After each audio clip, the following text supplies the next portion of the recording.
Hi, a while ago I spoke to Rhea Dawn, a fantastic linguist, phonetician, and YouTuber from Western Australia. We talked about accents and pronunciation and phonology and a bit of banter with some humour thrown in. Quite a lot of humour. Anyway, here's some highlights. Hard to pin down a Perth accent. People don't look at the phonetic detail enough. Learning to read is weird. Segmentation is weird. Kylie comes from a West Australian word for, I think, a boomerang.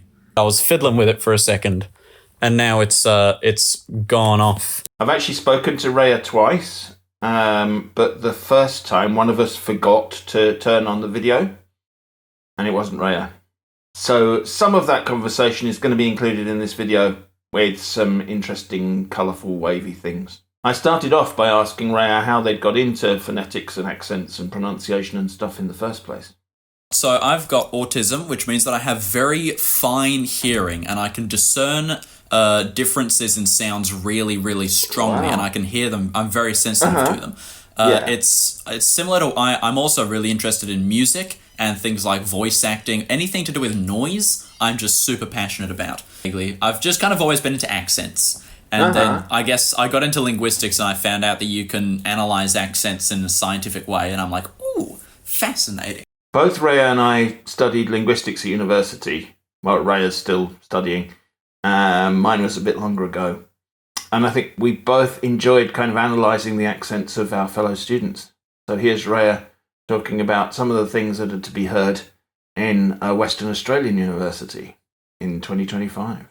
I think at the university, I'm trying to kind of analyze the accents of people around me, because you do have a lot of different accents there, and then most of the people at uni are like general Australian speakers, but you do get it's a good area to like see changes in progress, because you get all the trendy youngins there, and so you can see like goat roticization of saying goat. Like you can track what kinds of people do it and like what clubs they go to and stuff. Oh, fabulous. It's a really good environment for that.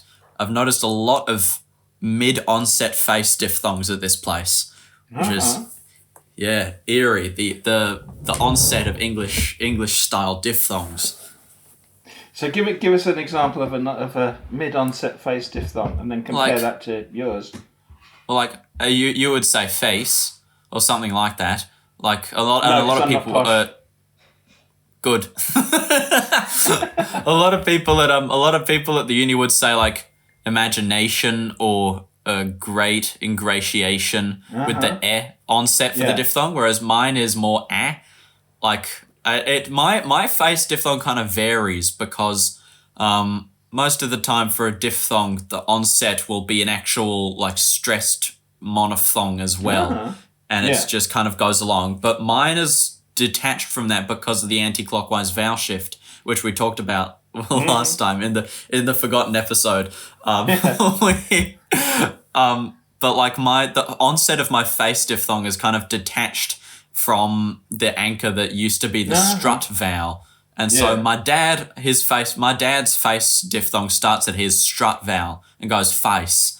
And mine kind of starts more around and then a bit more around and it just sort of trails around the bottom left part of the vowel quadrilateral. So give us a sentence with lots of faces in. Oh goodness, I don't have one. I'm grateful to be facing the Australian public. I don't know. There you go. Whereas, let me see how, because so I'm grateful to be facing the Australian public. Yeah, you totally have an No, it's not E though. Not E, perhaps not E. Well, how do you perceive the onset of your face? Yeah. So it's quite a low Yeah. and it's kind of one nearing of the to ones. ash. So if I try and do RP, that's the one I get wrong. Yeah. In the If I try and do RP, the vowels are what I get wrong. all of them. If not, or just I keep switching between eras of RP. I can't choose between like John Cleese RP and like the Queen.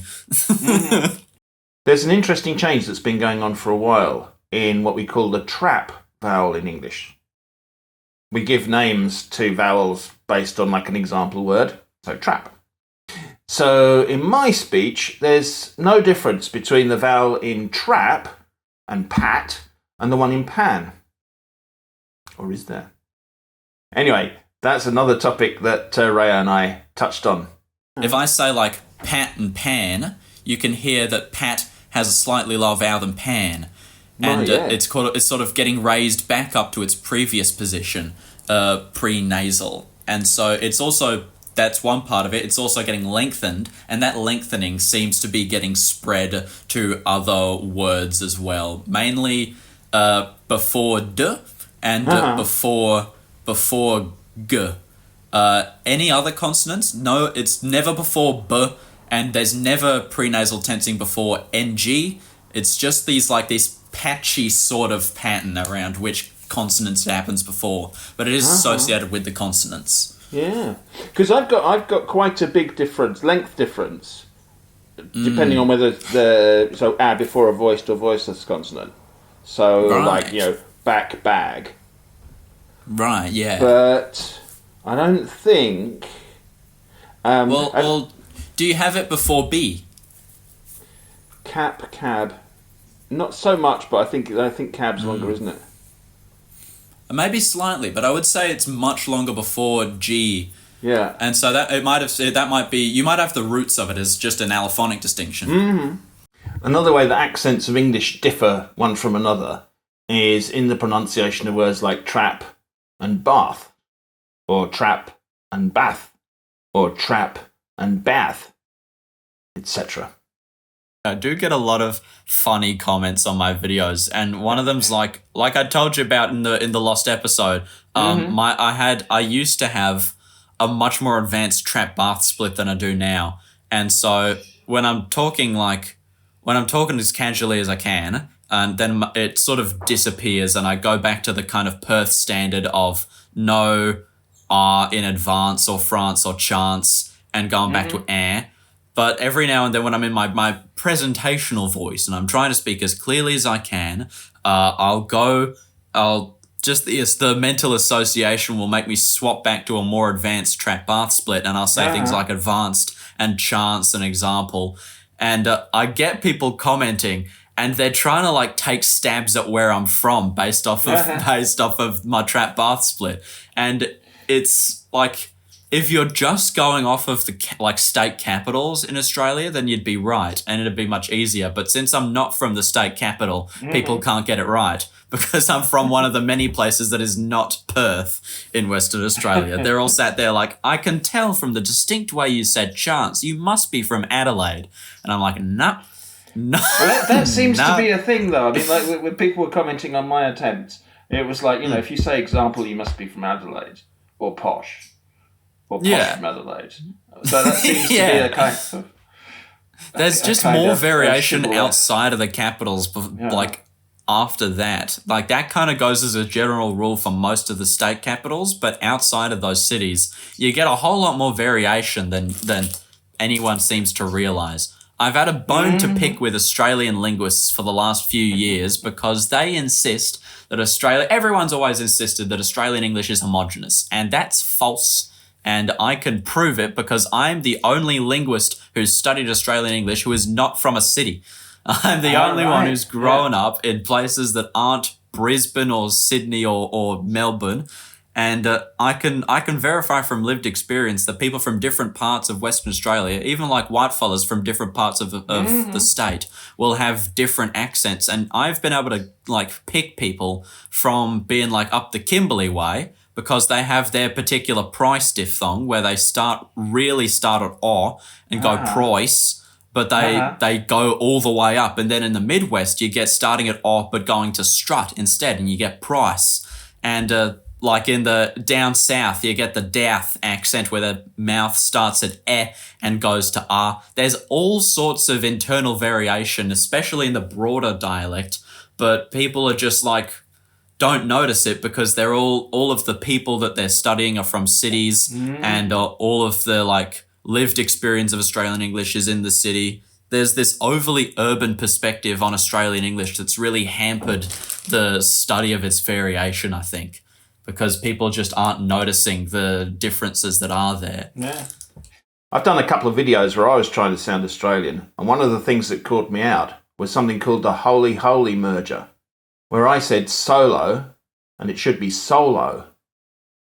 Yes, and people say, no, it's solo, which is completely different to how that works in the UK. Exactly, because the only boundary that will stop us changing O to O before an L is a morpheme boundary. Any other boundary, it's pre-vocalic, anything like that, it'll blow over it. And even then, sometimes we do say slowly instead of slowly. It's a very, very pervasive thing to change O to O before a lateral, and I think the morpheme boundary thing is even starting to get more and more fuzzy.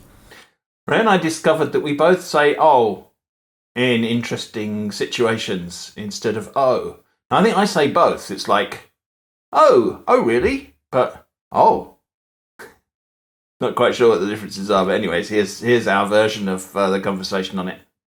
I say "oh," and this goes along with the common thing in English of like expressions of surprise or onomatopoeia having really marginal phonemes in them. Of like, if I say EW, ew, that's a diphthong that doesn't exist anywhere else in my accent. It's just in that word. Same with OOH, which is oo. I have that backgliding goose. I don't say ooh, I say ooh. And same with OH and WOAH. They're both O and WOW. Yeah, I noticed you had WOW in you because I don't speak to horses as much as you may have done, so I don't say WOW. It's always great to discover new research tools, and there's a great one that Raya recommended to me. I'm on the International Dialects of English archive. I don't know if you've heard about that. No, that sounds fabulous. It's this platform that was originally made for actors, but now linguists love it as well. It's the website that shows all these different like dialects from around the world, all these different like speech samples. They get people to read out a script, and then they get them to just talk like unprompted for 3 minutes. And you get samples like that from pretty much everywhere in the world, and you can get some really like hard to come by dialects that way. Like you go on the website and they've got archived mostly urban dialects. Of course, they're disproportionately represented, but you do get ones like there's a non-rhotic Tidewater accent in there from South Carolina, like fully non-rhotic, like beautiful old accent, or like the old Maine accents with a trap bath split. Those are like on there as well. So it's a really good site, and I've preserved a lot of Midwestern Australian like accents on there. And my favorite one is family friend Jim, and he's the speech sample for Carnarvon in Western Australia on the coast. And he tells this story in his thing. First of all, his accent's great, exemplary of a Midwestern accent, but he also tells this story of how he was like going up, was like living in Thornley, which is kind of on the outskirts of Perth, was at the time on the outskirts of Perth. And he's like gone out bush to find his fortune. And then the next part of his story is immediately followed up by like him. All right, he came to, he like woke up or whatever. He's like, no, that wasn't the move. I've gone back now. I think that might have been a thing in the past of people trying to find their way in the bush, but I don't think it's much of a thing nowadays. I've got GPS now. You need it. Tell you what, growing up in the bush, my sense of direction is flawless. My sense of cardinal direction is flawless because I've grown up in the bush without any other way to navigate besides landmarks and cardinal directions. Am I right in thinking that some Aboriginal languages use cardinal directions instead of left and right? Yeah. Mostly more in the central area. I don't know of any in Western Australia that do it. But yeah, I've definitely heard the same thing. You've got to know your way around, haven't you? You've got to know which way you're facing. Yeah, exactly. Because it's like, with me, it's like instinctual. You get in your car in a shopping mall and it says head west, and you think, yeah, I don't know which way that is. Thank you. Yeah. In my brain, like north, south, east, and west, particularly west, are like as instinctual as left and right. Probably a bit more instinctual because left and right are like, I don't know. I'm a bit funny with left and right, but I can tell West at any given moment. I do not do left and right. Learning to drive and driving tests and stuff were like real nightmares. Oh God! And I call them this way and that way, which really annoys my wife. I've heard of. It's that way. Yeah, but which way? No, that way. That way. I've heard of people with someone in the passenger seat, and instead of right or left, they'll say to me or to you. that one's quite good. Yeah. Yeah. Or people who write L and R. It's people who haven't got monster trucks on their fists. Write L and R. Yeah. And stuff. You can just hold them up like this, but all of my friends say this isn't sufficient because they're symmetrical. And so you can still get them mixed up. If you're going to mix up left and right, you'll mix up the symmetry. You're on your driving test, are you? Yeah. I'm terribly sorry. God. So you let go of the wheel. And... It was only for a second. Sometimes words that are spelt the same with different meanings can end up with different pronunciations. One example of that is the word spelt C-A-N. In some North American dialects, for example, in New York and Philadelphia, to be able to, as in like, I can, has a can pronunciation, whereas a tin can is a can. So you've got can. And as we will see, that also happens in some words in Raya's dialect. Yeah, I mentioned span and spen in my in my video, Yeah, I like that pattern on the east coast of America. It's mainly in the northeastern urban centers. So you get it in New York, Wilmington, Newark kind of area, and you also get it in a slightly different form in Boston and a slightly different form in Philadelphia. And I think it's kind of a remnant of proto-trap bath split. Being brought over to those areas. That was the impression I got as well. Yeah. Because and that whole kind of ash splitting happens before the same kinds of consonants that trap bath split. Yeah, and in New York as well, before the same consonants as the bad lad split. Which is, and so like in the New York kind of bubble, in Philadelphia it's just before like the trap bath split consonants, those same ones. But in New York they also extend it like bad and had have different vowels in them. Yeah. I didn't know that one. Yeah, but it was something I noticed, I think, after doing the stuff around kind of, trying to guess what 16th, 17th century American might have been like. That it's like, okay, you didn't do trap bath, but you do this weird thing, and you say trap bath in lots of places. Yeah. Another bit of banter that we got into was about different styles of video making for YouTube. And I was highly honoured in that Raya compared me to some of the greats of phonetic YouTubery. I said I think one of the main draws of my channel in comparison to others is my irreverence. Because a lot of linguistics channels you get, like your channel or Jeff's channel or Simon's channel, are like very academic looks at things. You'll have jokes thrown in there, but it'll be like Simon tends to go just mainly like dry academics, and then you and Jeff add in a bit more jokes to it. But I'm just sat round being like a little bit of in most of my videos I've just gotten out of bed. I'm like sat there reading off a notebook and swearing at birds that go by. I like to think a lot of a draw of my YouTube channel is the fact that I don't do it well. I think that's probably quite. I mean, I once said that to Simon because he's getting smoother. Yes, I agree with you that he does. It's really, really well researched, and but yeah, quite an academic presentation. But the whole thing, because he was saying, some people have complained that he has the wildlife. And weird, crazy thing to complain about. Yeah. Body bird, don't want bird, don't just show me leaves, I don't want leaves, no ants, don't show me ants. Don't want none of that, don't want none of them birds, none of them leaves, not on my YouTube, thank you very much, I'm looking for papers and academics. But I think the fact that it isn't kind of smoothly edited and that probably does he kind of comes across more authentic. And he also, it comes into the thing that he always talks about of like candid recordings.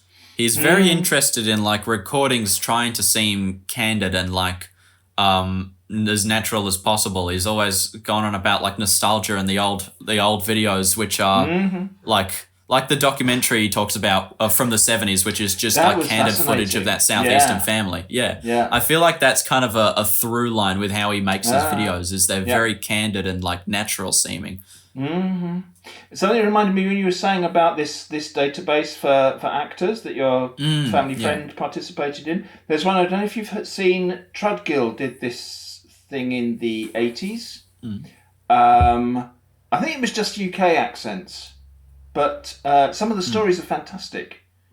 Just that whole kind of how ordinary people tell stories and the narrative structures that people use when they've not been taught to do something different. Are fantastic. That's storytelling is another great passion of mine.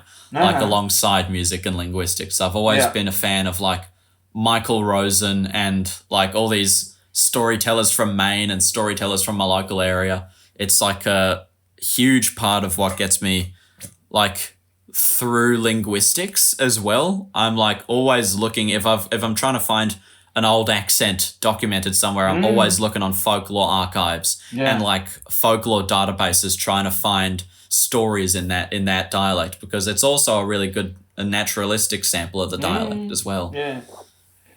I saw an interesting video about Lebov, who I'd always called Lebov until I saw this, but apparently he said Lebov. Classic stitch-up.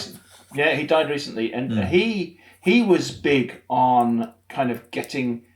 He apparently kind of invented a new way of analysing stories because he wanted natural speech from people.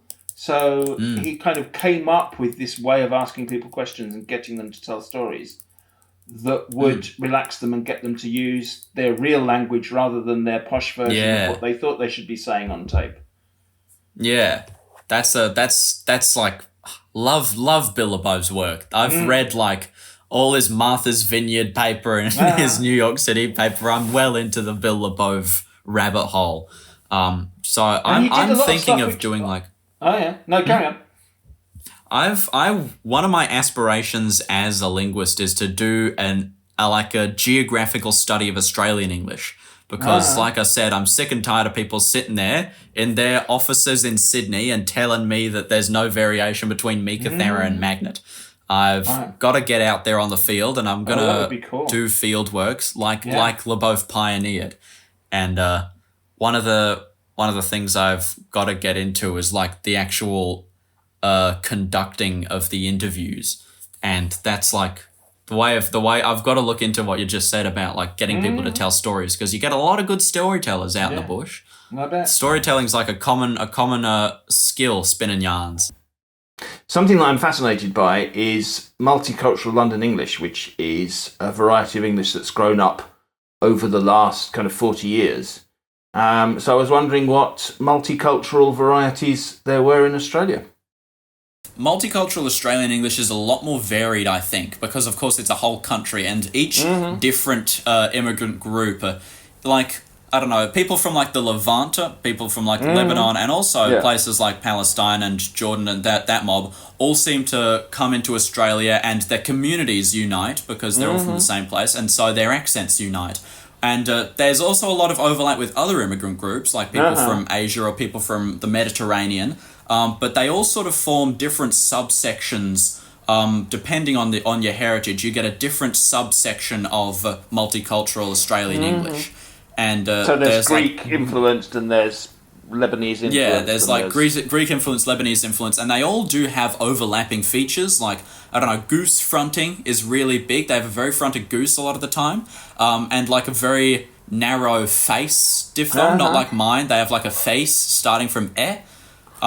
That's like sort of, it's very interesting that should show up there. There's also these sort of like general overlapping features that they share, but within each one, they're vastly different.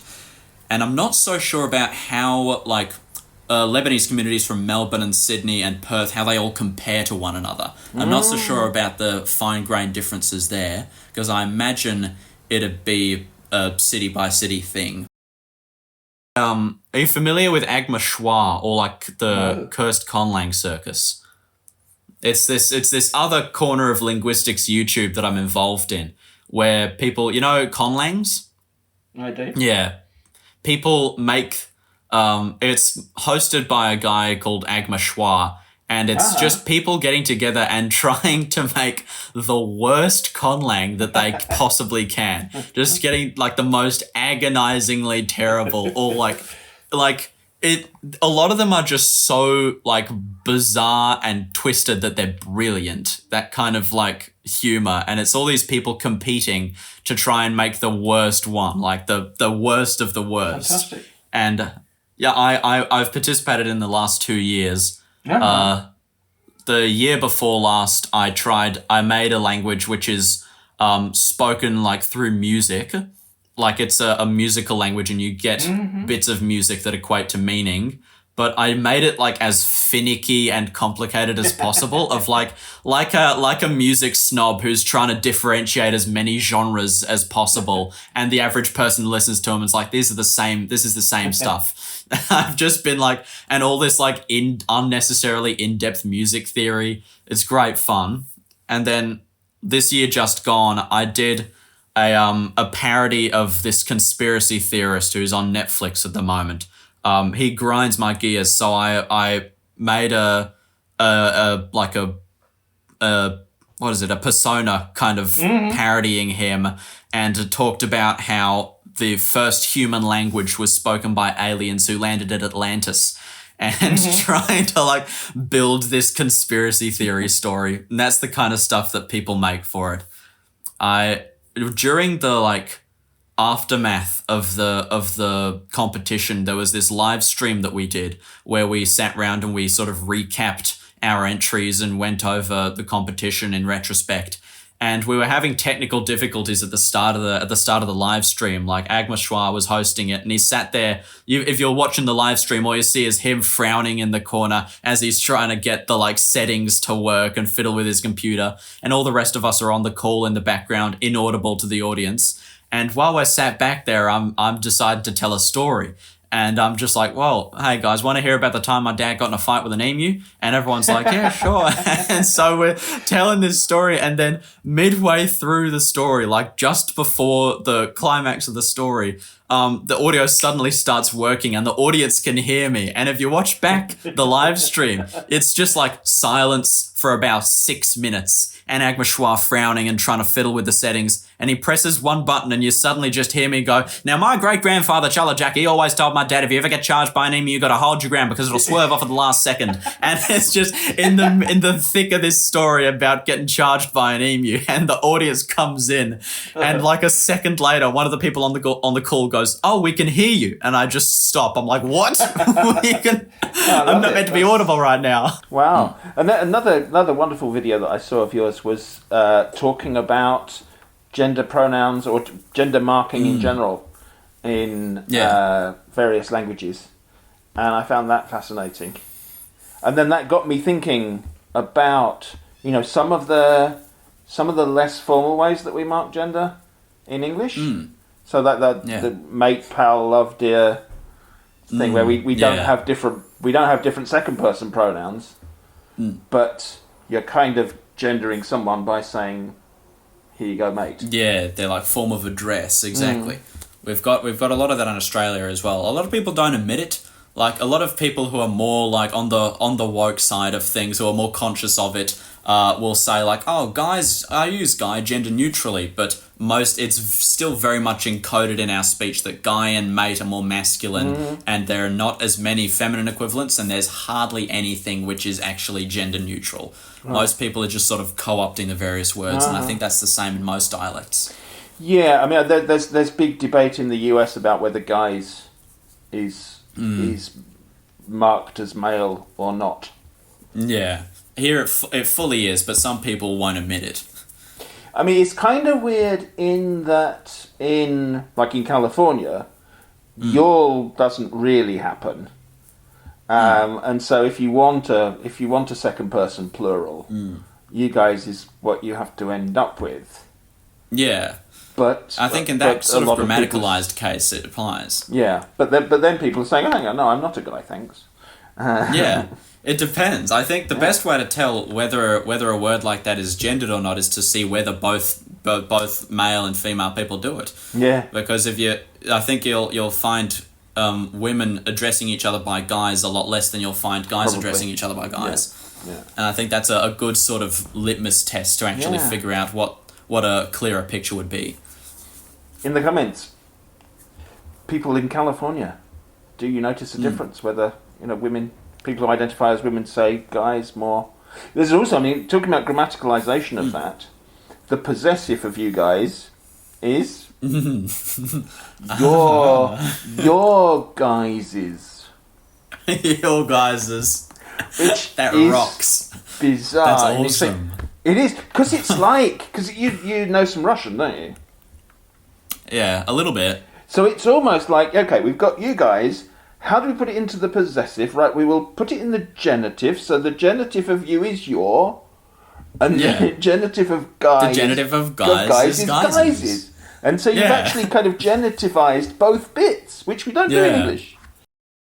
Something I thought I really had to ask in this era of transparency, where we hold the truth in such high regard, and we're rejecting all of the lies that we've been told, was about whether Australia's real or not. Talking of conspiracy theories, you could be honest with me now. Australia doesn't exist, does it? No, we're all well-paid South Africans. There you go. Yeah, you're actors, and you're in Argentina, I believe. Look. As a participant in the conspiracy theory, I'm not allowed to tell you details like that, but sure, we're in Argentina. Because I went to Australia, and apparently the airline pilots are in on it, and they kind of swerve and take you to Argentina. they do a big swerve around somewhere else in the southern hemisphere. There's this big kind of like fake theme parky thing where they've built Australia. Yeah, that'd be it. I find it to cover up the fact that the Brits, instead of sending convicts to Australia, they used to just send the ships off the edge of the earth. And they're so ashamed. They're so ashamed of having done this terrible thing that they made up a whole fake continent. Britain have done worse. They've done worse. If they had been sending people off some precipice, they would have said, "We're sending people off a precipice." They didn't. If that was the case, people wouldn't be saying, "Oi, steal some bread, you'll be sent to the New World." They'll be saying, "Oi, steal some bread, we'll send you off the precipice, butter. We'll send you off the precipice." There's an ice wall that stops you going off the edge of the flat Earth, so I don't know how. Maybe they hacked a bit off.